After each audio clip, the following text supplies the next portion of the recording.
E o Espaço Aberto de hoje eu converso com Vânia Rosa. Ela é vice-prefeita da capital do estado, Cuiabá. Uma alegria poder receber você aqui no nosso espaço para falar, também conhecer um pouco da Vânia. Seja bem-vinda. Obrigada, até a satisfação é minha por esse espaço e eu espero poder esclarecer e levar ao público seu aí tudo que for possível e necessário sobre essa empreitada de ser vice-prefeita da capital. Iniciando, quem é a Vânia? A Vânia hoje é uma mulher, né, com uma história bastante longa, interessante, de muitas passagens, nascida em Iratinga, no interior do nosso estado, e que não recebeu e não ganhou nada. A gente sempre lutou por muita coisa para poder hoje chegar vice-prefeita, coronel da polícia. Então foi uma construção, né, com bastantes valores, né, com um pai caminhoneiro, uma mãe funcionária pública, né, contratada, copeira do estado, que serviu a nosso estado também, né, da forma dela, logicamente, e que lutou muito para nos trazer. Quando eu falo nos trazer, eu falo de mim, do meu irmão, e sermos bons cidadãos, cidadãos de valor. Então, basicamente é isso, Vânia. Você tem uma carreira brilhante nas Forças Armadas, na Polícia Militar. Como surgiu esse desejo de você ir para as Forças Armadas, para a Polícia Militar? É a nossa força auxiliar, né, das Forças Armadas. Na verdade, eu fui por oportunidade. Na polícia, quando a gente entra, eles falam sobre oportunidade, tradição ou, né, uma vontade de ser policial, né, é um romantismo. No meu caso, eu fui por oportunidade. A gente já estudava bastante, eu e meu irmão, sempre meus pais priorizaram muito o nosso estudo, né, e o valor que esse estudo traz, mesmo de família bastante carente, né, o estudo era fundamental. A gente sabia que o estudo que ia mudar essa versão social que nós tínhamos, né. E então, ser policial foi uma oportunidade e que eu abracei com todas as forças e, de verdade, não me arrependo, porque ser policial, Doroteia, ela cabe para qualquer cidadão. Um dia um jovem, eu devo falar isso aqui, ele me falou assim, olhou com admiração, né, e falou assim: "Eu nunca serviria para ser policial". Aí eu, brincando com ele, falei: "Então você não serve para ser nada". E eu falo por quê? Na polícia, a polícia ela é tudo, ela é muito eclética. Dentro da polícia, assim como nas Forças Armadas, nós temos algumas categorias, né. Dentro da polícia, a gente pode ser cozinheiro, pode ser enfermeiro, pode ser diretor de museu, pode ser do BOP, da Rotam, pode ser o policial militar tradicional, pode ser da área de saúde, né. Esse coordenador, no caso eu fui coordenadora de serviço social, eu fui diretora do museu, trabalhei na Escola Tiradentes, servi dentro da formação dos praças e oficiais da polícia, fui da corregedoria da polícia, fui da Patrulha Maria da Penha. Então, assim, é muito eclético ser policial. Então, entrando dentro da polícia militar, dentro da corporação policial militar, eu identifiquei tudo isso e falei: aqui é meu lugar, né? Então, pode ser músico. Então, isso foi bastante confortável para mim. E hoje é uma carreira que eu de verdade admiro demais e me ajudou muito em todos os valores que eu trago. Nesse período todo que você ficou à frente, você participou de muitos concursos que chegou a coronel. Sim, isso. Dentro da polícia, a gente tem A alguns oportunidade. algumas, capacitações, cursos de especialização, né, para ascensão na carreira, e eu fiz todos eles e a gente chegou a coronel, bem ao final da carreira, por requerimento, né, indo ao final da carreira, eu fui tenente-coronel e fiz o requerimento para ir a coronel e ir para a reserva. É uma oportunidade que ainda existe. E de sendo capitão, a gente faz a especialização, né, que é o CAO, curso de aperfeiçoamento de oficiais. Posteriormente, o curso superior de polícia também fiz. E fora os cursos policiais militares, fiz a especialização em administração pública e especialização em psicanálise, né? E fora os outros cursos, né, que vão agregando aí dentro da carreira policial militar e fora dela também. Esse seu currículo foi com que você acabou sendo chamada a fazer parte da eleição municipal ao cargo de vice-prefeita. Não só o currículo em si, mas a empreitada da reforma da Previdência, né, em prol das mulheres militares do Estado, e que posteriormente fui observar que eram 15 mil mulheres no Brasil todo que tinham um prejuízo bastante grande para assistir e dar conta. E quando fui degladiar em Brasília em 2019 para saber quem que estava escrevendo essa lei que traria tanto prejuízo para essas mulheres, né? Inclusive para mim, logicamente. E ali eu entrei nesse viés político partidário sem perceber, por uma luta e uma causa que era muito minha antes de tudo, e posteriormente eu fui identificar que eu estava socorrendo muitas mulheres, policiais militares e bombeiros militares do Brasil todo, e também o corpo masculino, que também se beneficiou, né, ou não teve tanto prejuízo com a lei, que traria um pedágio muito pesado para nossos oficiais, nossos praças da Polícia Militar. Essa paixão pela política, esse desejo, foi essa defesa que você esteve em Brasília, que chamou a sua atenção para você ingressar na política? Na verdade, como cidadã, eu identifiquei que não dá para viver sem política, ser alienado, utópico. Quem se preocupa e quem construiu uma carreira e que enxerga minimamente, dá valor àquilo, né, que constrói, o imposto que paga e tudo aquilo que leva, ele tem que se politizar. Então essa consciência me veio, sim, de forma muito mais severa e veemente, sob pena de ter um prejuízo muito grande na minha carreira, em 2019. Mas política, ela faz parte de todos os cenários. Então, hoje é uma carreira política que eu estou, mas ela foi construída com base em necessidade de resguardar aquilo que era meu, e hoje eu vejo que é o social. Então, muitas vezes a sociedade não está preocupada em fazer política partidária, muitas vezes até se refuta ou aponta como se fosse algo sujo, pesado, mas todo mundo precisa da política. O que a gente precisa hoje é desmistificar que política é feia e suja, e identificar de verdade quem são os bons políticos que ainda existem, e aqueles que constroem realmente, que traz produtos e serviços com base naquele imposto que você paga. Você gostando ou não de política, você vai pagar imposto em todo local que você esteja. Então, a partir disso, a gente tem que tentar trazer, através dos políticos, o retorno desse imposto. É muito básico isso para mim, porque o imposto vai e o político trabalha com o seu imposto. Você não vai deixar de pagar imposto se você não gosta de política. Então a gente tem que fazer política sob forma até de autodefesa. Tem que observar quem são os políticos sob forma de fazer esse retorno ser maior, né? Ter produtos e serviços que são obrigações do Estado e do público, né, que nós vivemos nessa cadeia Brasil, né, e saúde, segurança pública, educação, tudo tem que retornar através desse político que você vai eleger. Então, é muito natural, é um investimento que é feito obrigatório, é uma entrega que você faz de imposto, e é o político que vai trazer. Então, como eu vou me refutar e falar, não, eu não gosto de político, eu não gosto de política? A gente tem que observar quem são aqueles que eu vou eleger, e não vender o seu voto antes de tudo, né? Não vender por preço de combustível, de adesivaço ou de tapinha nas costas. Então, as pessoas, infelizmente, gostam muito disso, né? Isso convence muito.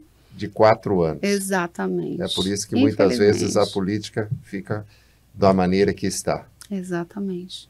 E nessa sua experiência que você teve à frente da prefeitura, até porque você assumiu como prefeita, né? Há poucos dias, como foi a sua experiência? 10 dias úteis, né? Então, assim, foi uma degustação mínima ali, e de verdade a gestão é do Abílio, do prefeito Abílio, então a gente tentou fazer a mínima intervenção possível, sob pena de trazer maior prejuízo do que benefício. Então, a gente deu uma continuidade ali no rito de gestão que o Abílio traz, não poderia ser diferente disso, porque é algo novo, só se fosse algo muito pontual que eu fiz, contudo, a gestão de forma genérica e maior, a gente só deu continuidade, logicamente observando algumas coisas que eram essenciais e necessárias e urgentes, como, por exemplo, o pagamento do funcionalismo público, né, da saúde, que tinham retirado a insalubridade, a gente fez correr o prêmio saúde, e não poderia, logo no meu tempinho de gestão, esses servidores terem ali um prejuízo. Então, isso aí eu, de verdade, fui atrás para ver como que estava a folha salarial aí, nesse tempinho que eu estava ali na gestão.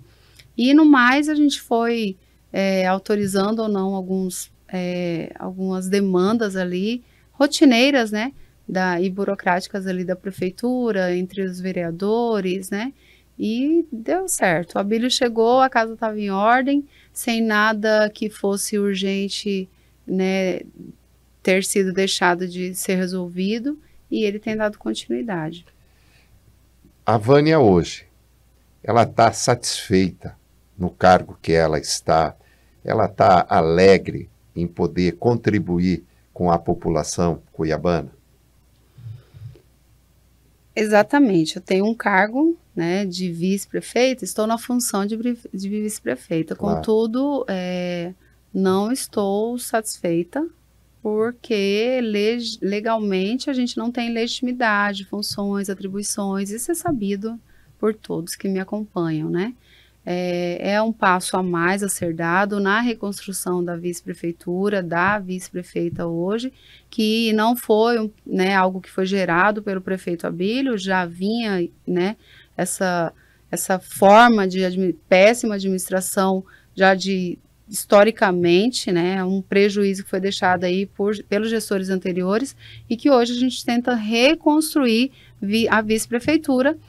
Afinal de contas, né, há ali toda uma logística para ser vice-prefeita, inclusive o pagamento salarial, né, daqueles que estão comigo, o meu mesmo, e de todos os custos que a gente traz em razão de ser vice-prefeita, né, e estar vice-prefeita. Então, não tem porque ainda não foi criado uma secretaria específica para vice-prefeitura. Não uma secretaria, mas ser órgão, né, ser um órgão dentro da prefeitura. Eu sou uma pessoa com alguns cargos que não são da vice-prefeita também.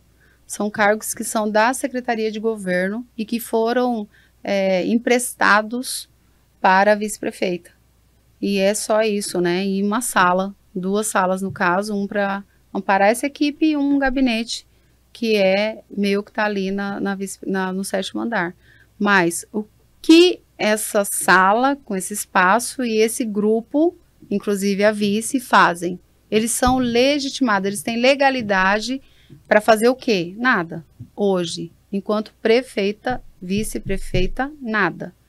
Então, eu tenho que ser criativa para conseguir trabalhar. E eu acho que isso não é legal, não é interessante de verdade para essa gestão que a gente trouxe como proposta de ser uma gestão Abílio e Vânia, de ter alguém ali somando como vice-prefeita. Esperar só o Abílio sair de cena para eu atuar não é minimamente lógico, né? Não é racional no ponto de vista de gestão administrativa pública. Então, a gente entrega toda uma estrutura para esperar a ausência de alguém para poder trabalhar. Eu posso somar bem mais que isso. E já está sendo feito um encaminhamento para que essa vice-prefeitura venha se tornar realidade? Então, Zorteia, dentro de tantas demandas, né, que acontecem para o prefeito e os cenários que tem, né, cada dia é apagando um incêndio, né? A gente agora está com o contorno leste, a Abílio dando conta disso. Então, eu espero as melhores oportunidades para dar passo, né, e passo a passo, caminhando aí naquilo que eu vejo que é necessário para essa gestão sair, ser mais rentável, né? Mais produtiva. E nisso, então, o que a gente conseguiu inicialmente, logicamente, né? Reconstruir uma imagem ali de vice-prefeita. Vice-prefeita, quando eu cheguei na prefeitura e falei que ficaria na prefeitura, os servidores muitos ficavam assim, como assim? Falei, Porque nunca tinha, né? Onde que fica o vice-prefeito? Não é na prefeitura? Não tem que ter um espaço dentro da prefeitura? Como assim? É para eu ficar aí na minha casa, então? Isso não é lógico, não tem mínima razão nisso, né?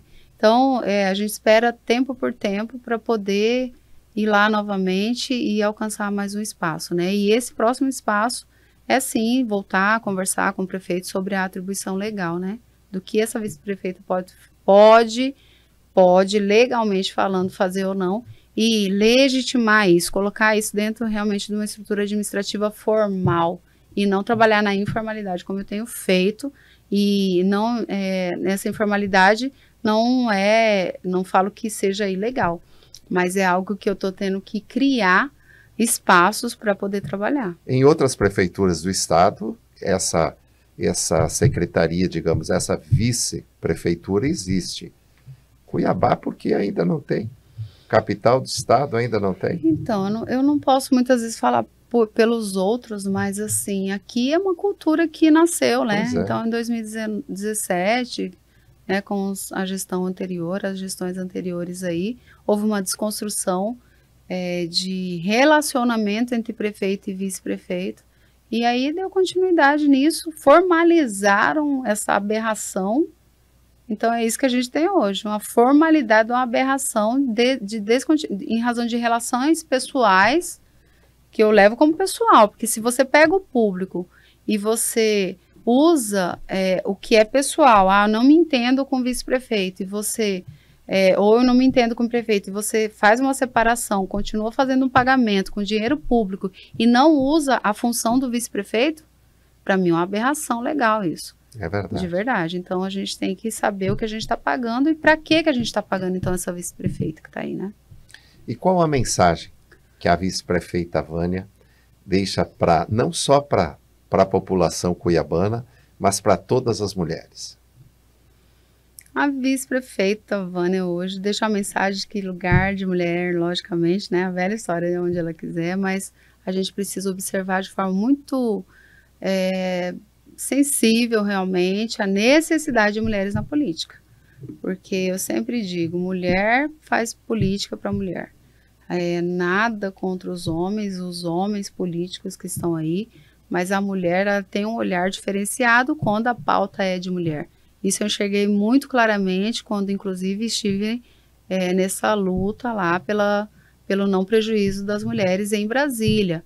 Lá existe uma secretaria da mulher, então quando você vai e conversa com as deputadas federais, a empatia é muito maior. A gente sabe que os âmbitos, né, os ambientes sociais da mulher, eles são diversos dos ambientes sociais dos homens, muitas vezes os papéis funcionais de mulher e homem. Então a mulher levar isso para a Câmara, né, para os poderes que existem, judiciário, executivo, legislativo, é necessário. Então, a gente precisa de mulher na política, a gente precisa observar que mulher faz política para a mulher e aquelas que estão eleitas, né, aquelas que estão nos poderes, empoderadas, não pode se esquecer disso também. Muitas vezes a gente entra por uma cota e aí, de repente, você se agrupa com um grupo pura e simplesmente masculino para discorrer pautas que não são de mulheres. Tem que discorrer também pautas que não são de mulheres, mas o foco nosso hoje é uma construção política de leis, de poder, de espaço para a mulher. A gente não pode se esquecer disso. E a mulher que vai dar continuidade disso, eu espero que elas tenham essa consciência. E eu estou aqui num momento, um momento histórico, né, breve, muito breve, e muitas jovens que estão entrando, né, ou aquelas que já passaram, né, como muitas políticas que já passaram aqui nesse cenário, nesses espaços, abriram esse caminho, e agora a gente está, e elas devem vir também, né, a política jovem, a mulher jovem também deve vir, e olhar e observar para que essa mulher está fazendo aí, e a utilidade dela. Vânia, Agradeço de coração a sua participação aqui no nosso espaço. Foi uma alegria muito grande poder receber você aqui, poder esclarecer sua função como vice. Enfim, muito satisfeito com a sua presença. Eu que agradeço, Ortega. Espero que isso, né, vá a longe aí todo teu trabalho, né, e essa fala que foi dita, para que a gente possa trazer a consciência, principalmente dessas mulheres, desse espaço que a gente precisa aí continuar conquistando aí.